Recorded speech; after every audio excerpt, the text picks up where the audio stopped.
curse for this town. We're all in my mouth.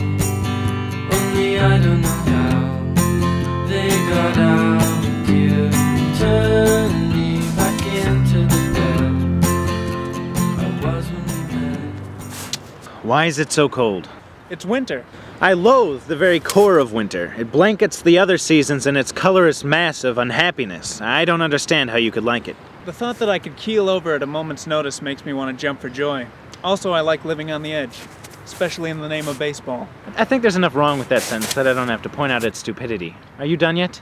Why do you ask? It's winter and my toes are turning blue, you selfish ignoramus. I have to focus on the game, Grover. Baseball is just what's right for me. Never been more certain of anything in my life. It's freezing and you're practicing the skill I never even knew you had. I couldn't possibly guess where this unrelenting surge of compassion for the simple-minded game came from. All my new friends play baseball. Oh, is that the reason? Yes, that fact stimulates me both physically and athletically so that I can survive socially. Why am I sitting out here slowly letting my body molecules become motionless as I watch you sink to disgusting new lows, following every whim of your so-called new friends? I also like baseball. It's not like I'm doing this solely to please them. Also, I heard them talking about baseball the other day, and I feel like if I'm better at sports, then I have a better chance at becoming leader of the group.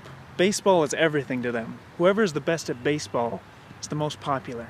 I don't understand this new route, Herbert. You're taking a left turn in the middle of a bridge. Yes, and the bridge I'm walking on turns at a 90-degree angle and leads off into happiness, so I think I'm doing the right thing.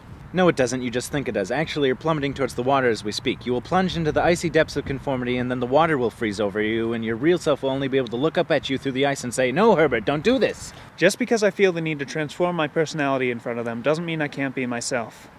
It'll just have to be in private where no one can see. Someone once told me that trying to be like someone else just makes you empty on the inside. It hollows you out and dries you up until one day you're nothing but an empty gourd. Wait, I said that. I said that in the stretch of about 8 months when I became reclusive and withdrawn. You're just throwing my words right back at me. I don't know what you're talking about. Like when you say something that sounds like a quote, and then I ask who said it, and then you say I did, and then I look at the ground in shame because I realize that I really do think those things that I said before? Well, it's not going to work this time. Although I realize what I'm doing is stupid, I also realize that the majority of the world are cretinous, unintelligent scumbags, so in order to survive in what the world has come to, I have to sink to their level.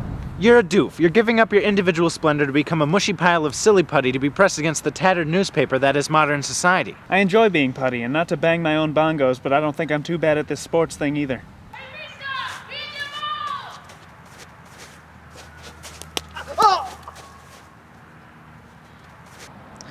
Why am I here? Why do you keep asking yourself that? Because you can't answer it. You're well aware that I disapprove of your actions, and I know exactly what you're trying to do. But I'll invite you to stuff. You can trade in your personality for a sport, too.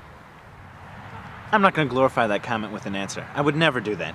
Don't you remember, back in the old days when we were little kids and we used to play together in the park?